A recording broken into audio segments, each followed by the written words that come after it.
Every Christmas has a Grinch. Sometimes it's the guy rolling his eyes at decorations in November. Sometimes it's the friend who suddenly gets busy on Christmas Eve. And sometimes it's you, not because you hate joy, but because you are tired. The Grinch isn't a villain. He's a symptom. Think about it. He's dangerous not because he steals toys, but because Christmas isn't just a holiday anymore. It's a contract. You sign it with your wallet. You sign it with your time. You sign it with a fake smile at a party you didn't want to attend. The Grinch? He's just the only one brave enough to burn that contract. Before we go any further, a quick disclaimer. This is satire, not a diagnosis, not a personality test, and definitely not an instruction manual for stealing decorations or emotionally ghosting your family. No holidays were harmed in the making of this episode. No carolers were bullied. No Christmas trees were canceled. We're not attacking Christmas. We're not defending the Grinch. We're simply observing a strange annual phenomenon. A month where joy becomes mandatory, sadness becomes suspicious, and saying "I'm not feeling festive" sounds vaguely illegal. So relax, breathe. This is just a conversation.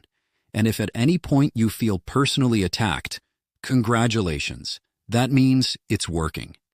The biggest lie about the Grinch is that he is broken, that he's missing a vital software update called Holiday Spirit. But look closer. He isn't broken. He is reacting. December doesn't politely invite you to be happy. It orders you. Happiness has a schedule now. 8 p.m., cocktail party. Smile. 9 a.m., family breakfast. Look grateful. Wear the sweater. Post the proof. Don't ruin the vibe. It's not magic. It's a shift at the emotion factory. The Grinch looks at this production line and feels what many adults secretly feel. Overstimulated, watched, cornered. He didn't move to the mountain to be evil. He moved there because it was the only place where the noise stops. At some point, Christmas stopped being a feeling and became a performance, not because people are fake, but because the script got bigger than the emotion. There are lines you're expected to say, gestures you're expected to make, photos you're expected to post. You don't just celebrate Christmas anymore.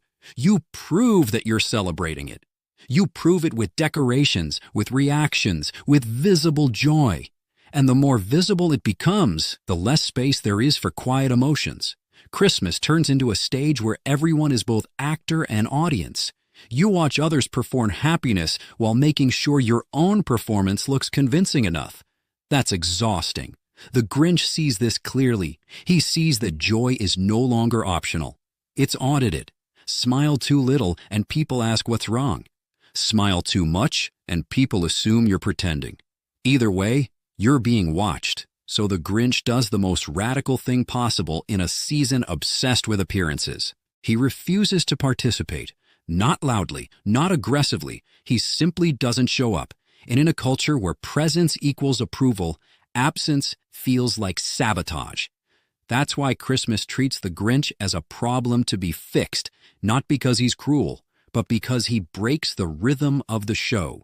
He reminds everyone that the performance only works as long as nobody steps off the stage. There is a strange rule in December. You are just allowed to be happy. You are required to be. Try being sad in December. You feel like a criminal. Try being tired. You look ungrateful. Try being quiet. Suddenly everyone asks, "Are you okay?" The season puts a gun to your head and demands joy. So people smile through exhaustion. They joke through anxiety. They celebrate through clenched teeth. The Grinch watches this from his cave. He understands something uncomfortable. Forced joy isn't happiness. It's labor. He rejects the pressure to feel on command, and that terrifies people. Because if he can opt out, then maybe they don't have to pretend either. Every system needs an outsider. Not because it wants one, but because it needs a contrast to define what normal looks like. Christmas is no different. The Grinch isn't just someone who hates the holidays. He's the character society uses to draw a boundary. This is how we celebrate, and that is how we don't. By placing him on a mountain, far from the lights, far from the noise, far from the warmth, the story quietly sends a message. If you don't participate, you don't belong. Outsiders are uncomfortable because they expose the rules everyone else follows without question. The Grinch doesn't shout. He doesn't protest. He doesn't try to convince anyone. He simply exists outside the ritual, and that alone feels like criticism. In highly ritualized moments, holidays, ceremonies, traditions, non-participation reads as rejection, not just of the event, but of the group itself. So the outsider gets labeled cold, bitter, broken, in need of fixing, because admitting that someone can opt out without being evil would mean admitting that participation isn't as voluntary as we pretend. The Grinch isn't exiled because he's cruel. He's exiled because he proves that belonging sometimes comes with emotional conditions. People say the Grinch steals Christmas because he hates it. That's the simple version. The comfortable version. The version that keeps everything else intact. But look closer. He doesn't destroy the town. He doesn't hurt anyone. He doesn't burn the place down or demand attention. He takes the objects, the decorations, the gifts, the symbols, because those are the loudest parts. The Grinch isn't attacking Christmas itself.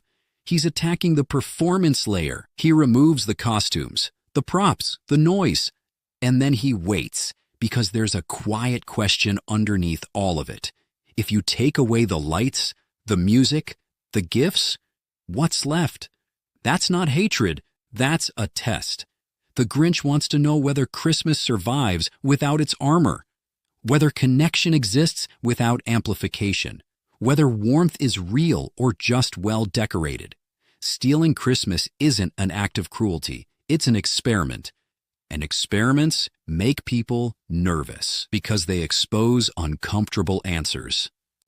Now let's talk about the ending, the moment everyone loves, the redemption. The Grinch's heart grows 3 sizes. He returns the gifts. He joins the table. He smiles. The system exhales. He is fixed. But notice the trick. Nobody climbed the mountain to ask, "Hey, are you burnt out? Do you need space?" No, they waited for him to break. The moment his heart grows, honestly, that sounds like a cardiac trauma. He is allowed back, but only because he changed. This isn't healing. This is compliance. The moral of the story is terrifying. We will love you. We will accept you, but only after you become exactly like us. The Grinch didn't find the Christmas spirit. He just finally surrendered to the peer pressure. Here's the part we don't like to say out loud. Sometimes the Grinch is right. Not about stealing, not about isolation, not about pushing everyone away, but about one thing. Christmas can be too loud, too crowded, too emotionally demanding, too performative. Sometimes people don't reject the holiday because they hate joy. They reject it because they're exhausted. They don't want silence forever. They just want a pause. A version of December where joy isn't mandatory, where presence isn't measured, where love doesn't come with a dress code.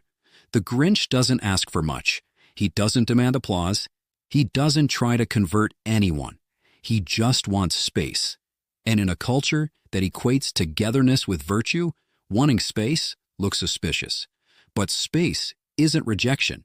It's regulation. It's how overwhelmed minds recover. It's how emotions reset. It's how sincerity survives. The tragedy of the Grinch isn't that he hates Christmas. It's that the story only allows him peace after he agrees to celebrate it the right way. Every system needs resistance, not to destroy it, but to keep it honest. Christmas is no exception. Without the Grinch, the holiday becomes dangerously unanimous.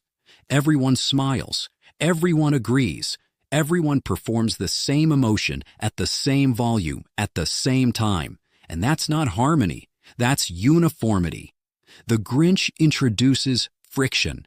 He reminds the system that joy isn't universal, that connection isn't identical, That warmth doesn't arrive on schedule. Without him, Christmas becomes fragile, too polished, too confident in its own goodness.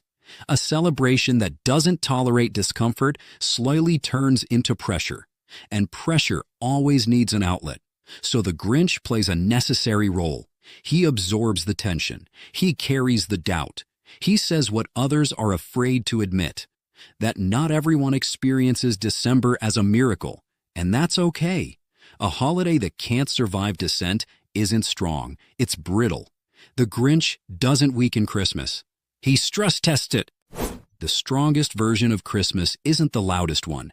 It's the one that leaves room. Room for joy that arrives late. Room for people who show up quietly. Room for those who need distance before they can offer warmth. A holiday that demands the same emotion from everyone at the same time isn't generous. It's efficient.